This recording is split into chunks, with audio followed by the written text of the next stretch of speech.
Welcome back to Unplug with Mel. I'm your host, Mel Mosier, and our platform is all about telling your story and inspiring infinite growth. In our last episode, we had the pleasure of hearing the remarkable Holly Darby of Holly Darby Consulting. Her story left us inspired to persevere, keep learning, and never underestimate our potential. If you missed it, be sure to catch up. I hope everyone had a joyful Thanksgiving. Now we're back to our regular routine, and I'm thrilled to introduce our next witty and wonderful guest, Melissa Hooper, the founder and CEO of the Energy People Group. Get ready for another inspiring story. Tune in on YouTube, Spotify, Apple, and iHeartRadio to join the journey of storytelling and growth.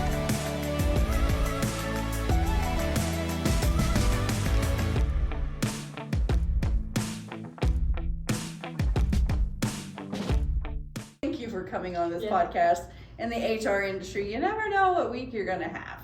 So, Melissa, with Unplug with Mel, it's all about telling your story to inspire infinite growth.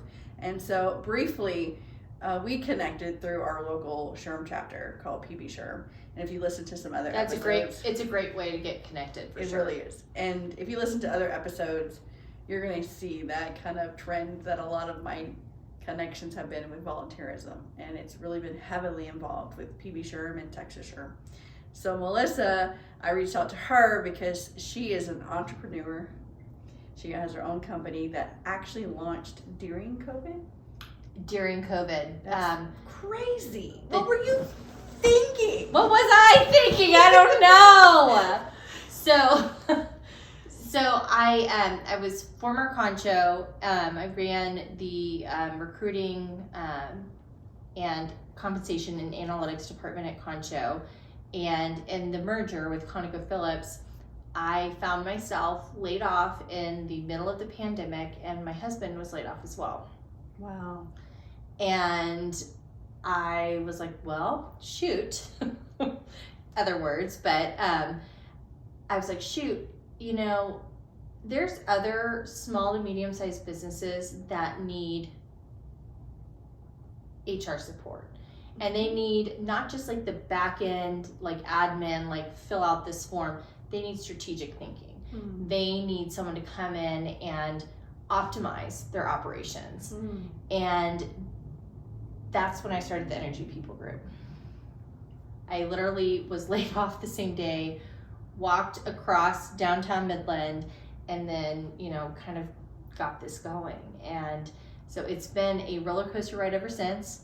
We are about 2.5 years into it, and I cannot be more grateful and happy for the reception we've received from the community, but also it's been really revelatory for me to see how many businesses need strong HR, because I don't really feel like our name, Human Resources or Human Remains, depending on all of y'all out there with the funny jokes.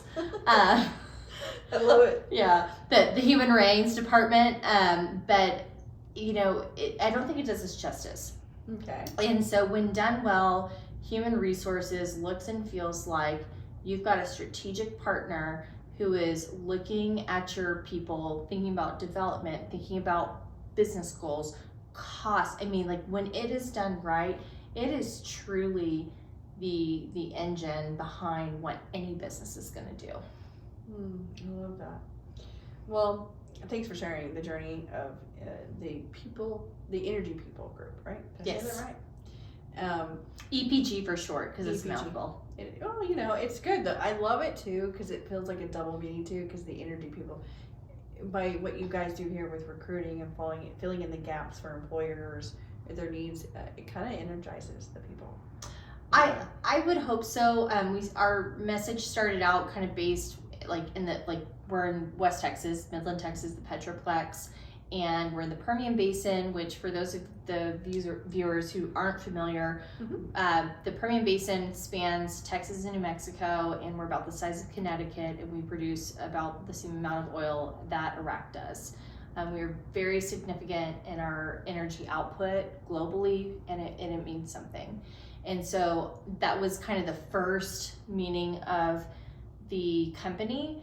But as we've gotten into it and as we've worked with our clients, what's been so much fun is to see that we're really energizing companies, we're energizing leaders, we're energizing careers, and we're bringing meaning back to people operations. That's wonderful. And I thank you for doing that from one human resources to another. We're just trying. Well, I mean, I lost my career in the oil and gas in 2020. It was May of 2020. And I didn't go launch a business, but I did question whether or not I was going to stay in the oil and gas industry, because that had been my third bust in 15 years. And I remember pen and papering it, going, okay, I made this much, I'm making this much now with the unemployment, but I'm a single mom in a very expensive area. And so what am I going to have to sacrifice, cut back on? What can I do?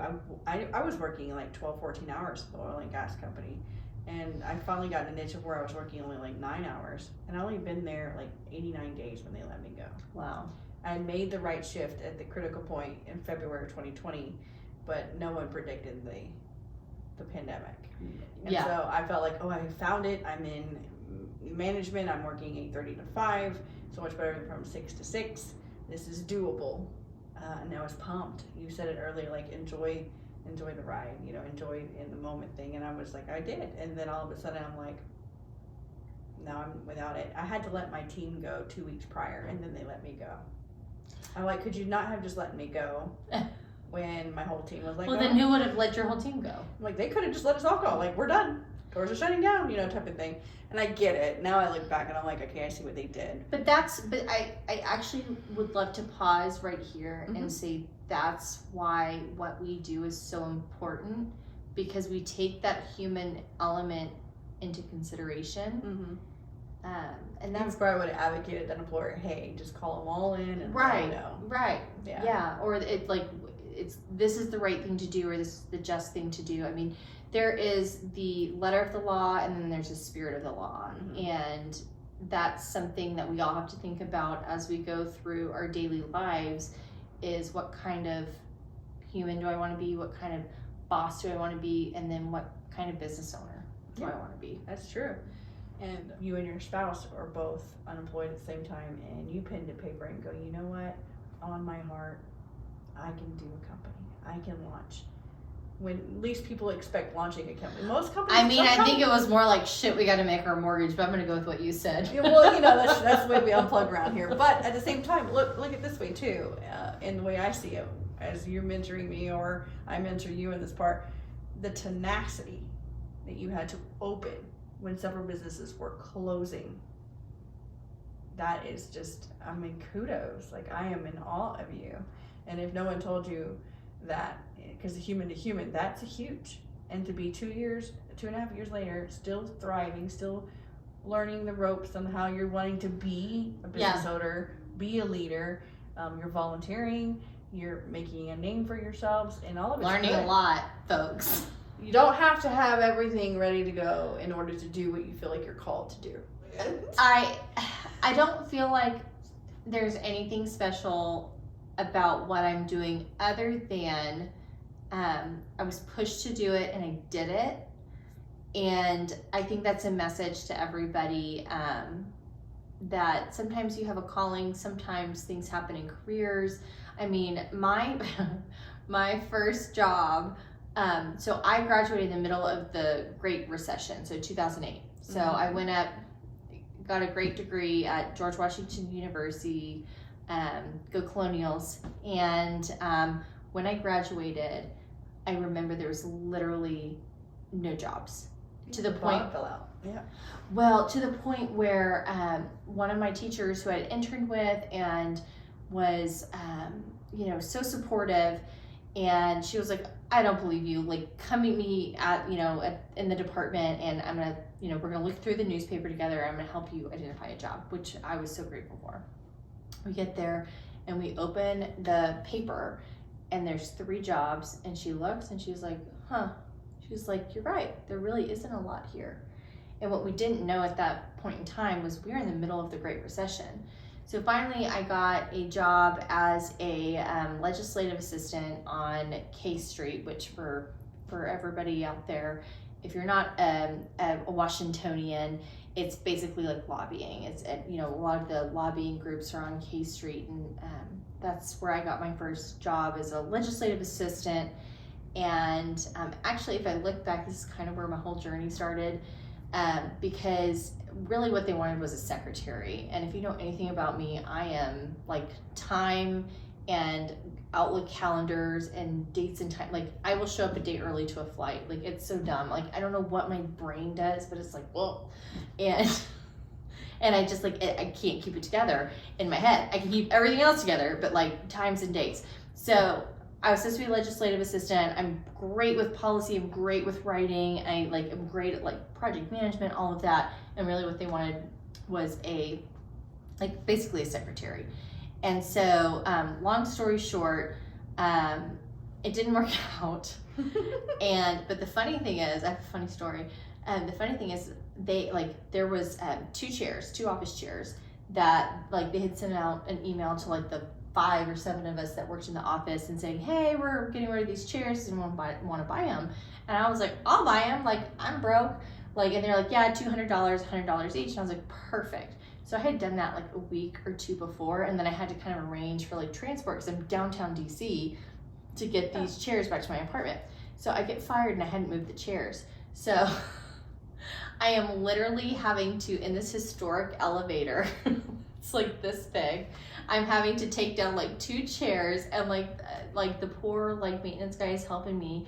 And I'm I swear I'm not stealing these. I paid for these, but I did just get fired. So that is how my first employment ever went. But what it really taught me, all of that to say, is that what it really taught me was it's really important to have the right job description, the right title, and then the right interview process for the role. Mm-hmm. Because here I thought I was signing up to be a legislative assistant, but they really wanted me to be a secretary. I would never have applied for that job. I would never have thought I would be capable for that job, because that is not my strength.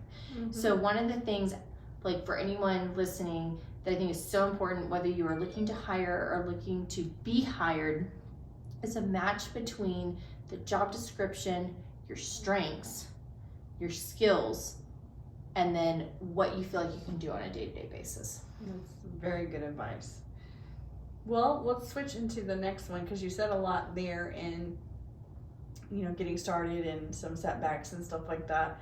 In the moment now, with what your journey is, what's one key setback that you look back now and realize it just threw you right into where you needed to be? Ooh. So we've talked about being laid off in the middle of the pandemic. So that would have been my, but we've already talked about that. I would say a key setback. I mean, it could still be that one. Do you see it now? Do you register that? I mean, I feel like yes, but I feel like that one's really obvious. There's another setback. All right. That I can go back to. And it's when it was right after I had been terminated from my first role, and I was looking for my next role, and I was interviewing, and I got to the final round for a assistant project manager role for an international development company, and I didn't get it. And it was crushing because I was 6 months unemployed. I mean, I was like, what did I do? I ruined my life. I went and got this degree. I'm a failure. All the things that you do, especially when you're young and you haven't, had any foundational success yet. And so you don't believe in yourself. You don't think you can do it. You think that, everything that you've done is what could it have been a mistake? And so in that moment of doubt, I was like, man, I screwed up. Like this is not going to work out. And 2 weeks, I followed up and I was like, is there anything else I could have done better or differently? I'd love some feedback. I'm just, trying to break into, the international development, field. And what wound up happening, so that was my key setback. And what wound up happening is I wound up getting an interview for an assistant recruiter job at the same company. And I wound up being able to leverage that setback on the project manager or assistant project manager role to an interview to be an assistant recruiter at this development company. And I leveraged that into, going around the world, being able to have some incredible opportunities, and then having an incredible career in recruiting. And so for me, that felt really crushing to be fired from my first job, and then to go in and interview for this role. I feel like I crushed it, and I did.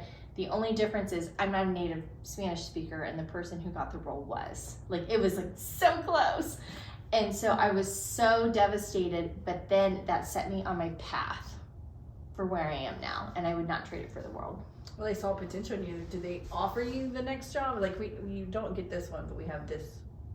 So I had to interview for it, and I got it.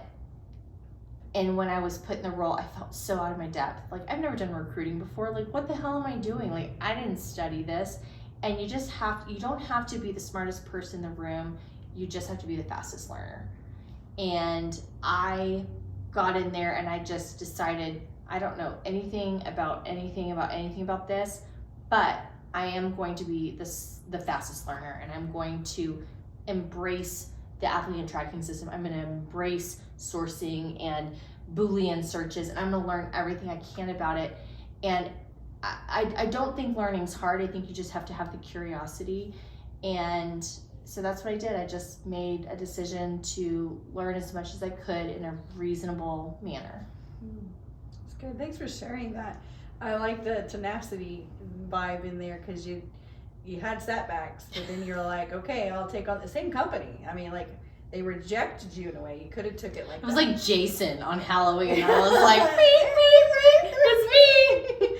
Hire me. And then here you're back with the recruiting part, and that launched you all the way into the Energy People group. Yeah. So that's amazing on that part. In that, what we like to do on Unplug with Mel is, as you're talking to the listeners and viewers, is encouraging them, if they have a story to tell, or they need to find a mentor or mentee, or the next thing for them to do to bring value into what they're going through, or maybe they're at a crossroad, maybe they've been rejected recently. What would you tell? What advice would you give them? Not tell them, but what advice would you give them? That's a really good question. So it's going to be multi-part. That's fine. The first piece of advice that I would give is never give up. Never gonna give you up. Sorry. Gonna get you down.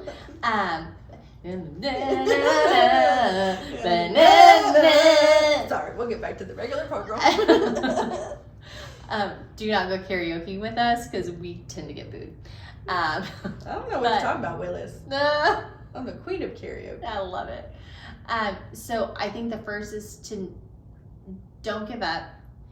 And when you're trying to find that mentor or mentee, what I feel like people get into sometimes, and I've seen it myself, in my own interns in my own company, is that sometimes people, especially young folks, can get really you kind of get in your own I guess bubble, I think is what I'm going to call it. Mm-hmm. You get in your own bubble, and you everything is kind of through your lens, right? And so you see, you might see a mentor, you might see someone who's successful, you might see someone that you might want to learn from, but you don't reach out and you don't engage, because you're like, oh, well, I'm here, and if they wanted me to do something, they would have asked me to. And there's an element of that can be true. However, there's verbal and nonverbal communication, like we all know. Are you being curious? Are you saying, hey, I've noticed that you take your notes a certain way. Can you tell me why you do that? Mm-hmm. Or, you know, even just, you know, I've seen people around like a conference table, like this, or on their phone, or even like have an ear pod in, one out, or both ear pods in, listening to a podcast, which don't do that, y'all. Except for this one. Well, yes, except for this one. Always. But no, but like they have like both ear pods in and they're listening to like, you know, audiobooks or something, and they're working. Like you can't do they're unapproachable. Right, they're unapproachable. Your brain can't, like, you're missing details, you're missing context because you are listening to your story on your Audible or, you know, whatever else. You're staying within your bubble. You're staying within your bubble. And pop the bubble. Exactly, pop the bubble. And then also realize that we're, like, focusing and, like, being really intent on connecting people and connecting people and connecting with people is really important because that's how you form that mentor-mentee relationship. And I think oh my gosh, the gal that wrote Lean In, I'm not familiar. What's her name? I read a lot of books, but I don't remember that title. Lean In. Oh my gosh, she's like the COO of Facebook. Cheryl. I'm drawing blank. We will get back with you in the script notes of this. But anyways, oh my gosh, it's gonna drive me crazy. I can see your face.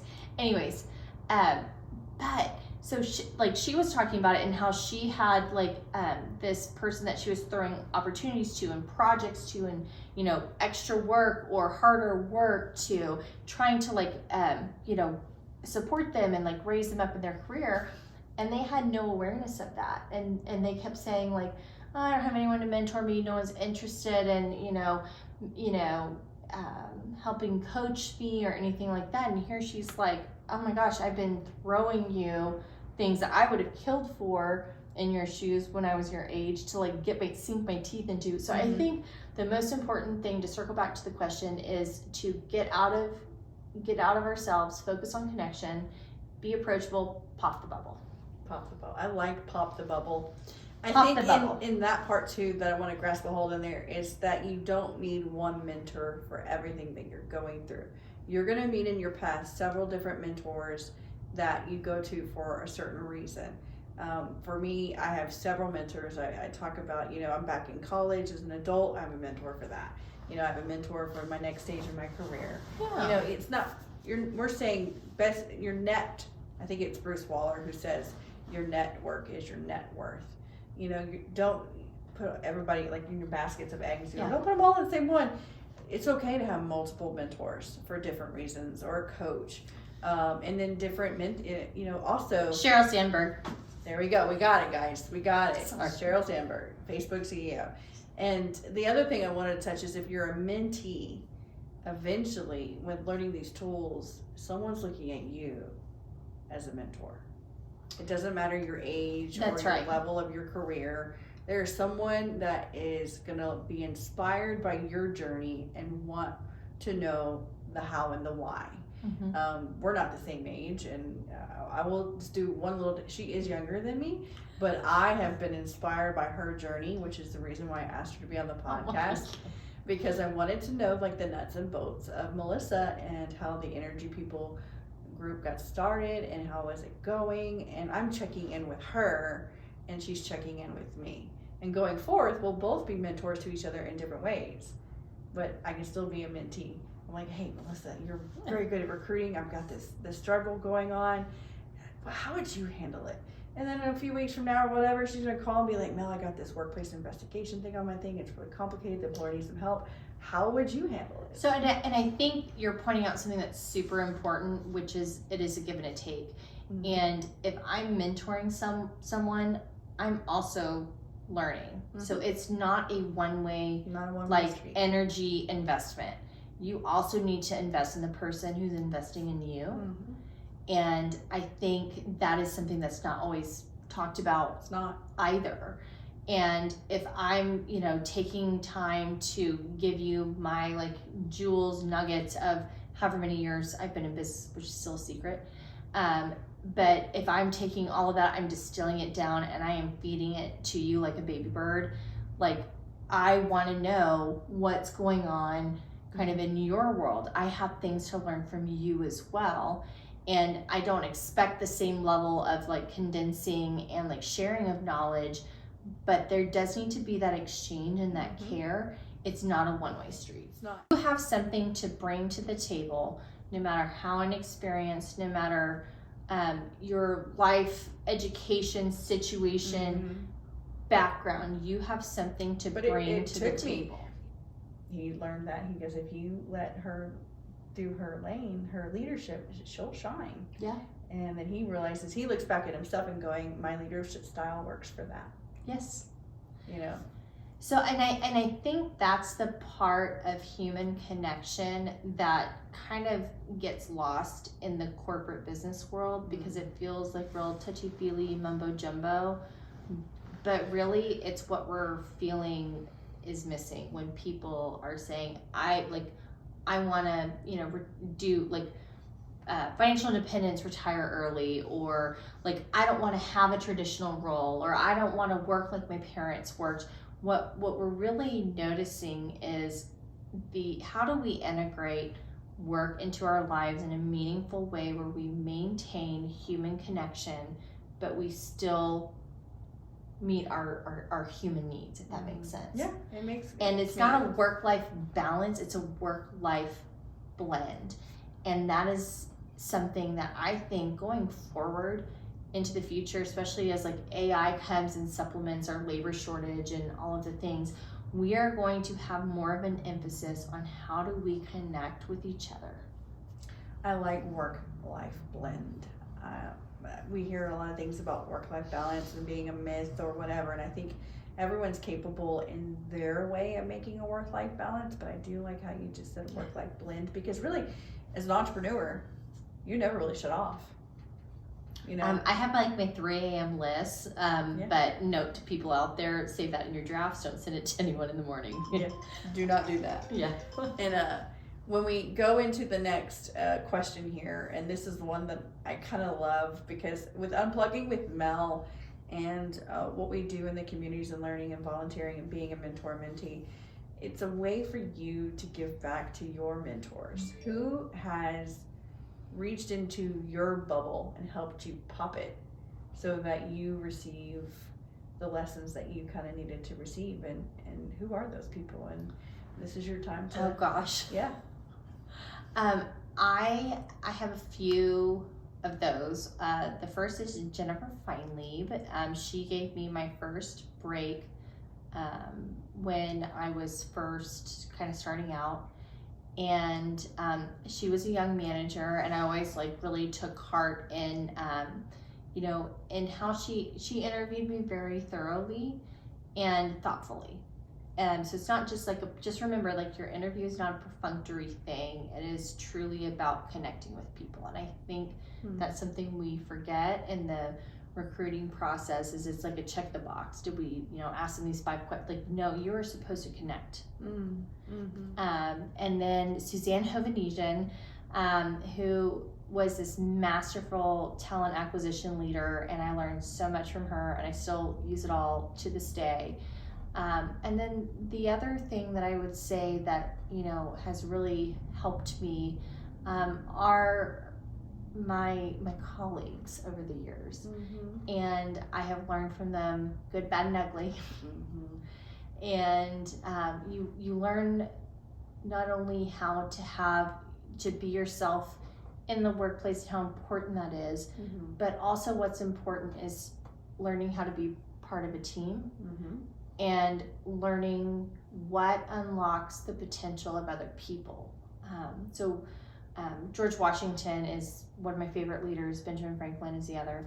And one of the things that George Washington did so uniquely, and why the United States is the United States, and why he was able to be the leader that he was he was able not to assemble the people who got along. he was able to assemble the people, the best people for the job, and get them around the table. I like that. And that has always inspired me. What would you have said to Melissa 10 years ago or whatever that you wish you would have known then that you know Be now? a petroleum engineer. Just kidding. Yeah, I mean, it's true. You know, like it's hindsight 2020. What? No, I'm 100% kidding on that. If I could have talked to like Melissa, like what age? I say right out of college. Ooh. Your worth is not your job. Ooh, that's good, y'all. I live by that. And I see so many people whose identity and self-worth is tied up in their job and their role, which is great that we have that care and that inspiration. However, it does not make you.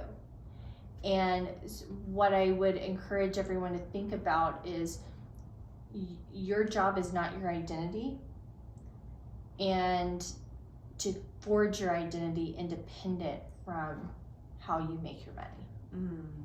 Very good, Melissa. Very good.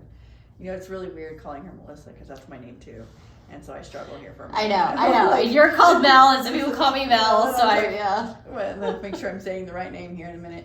Well, it's almost our time, and so now we get to have a little fun here, okay? Like, this has been all fun, but now the question's a little funner. It's not a lot of, thinking on the next question here. It's, with the theme, when I came up with Unplug with Mel, I really wanted it to be a vibe where people could just, take your shoes off, unplug. I'm not so worried about the phone going off, which just happened a few seconds ago. I apologize for that. You got kids. It happens. It's probably my kid. And so, what does Melissa do when she's not running her company, when she's not handling her employees, when she's not being, she takes the hat off, she takes the shoes off? What do you do to unplug?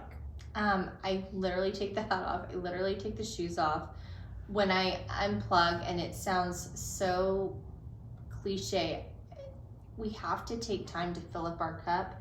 And sometimes if we're engaging, talking out and about, we can't do that. We can't do the self-reflection that we need to be our best self.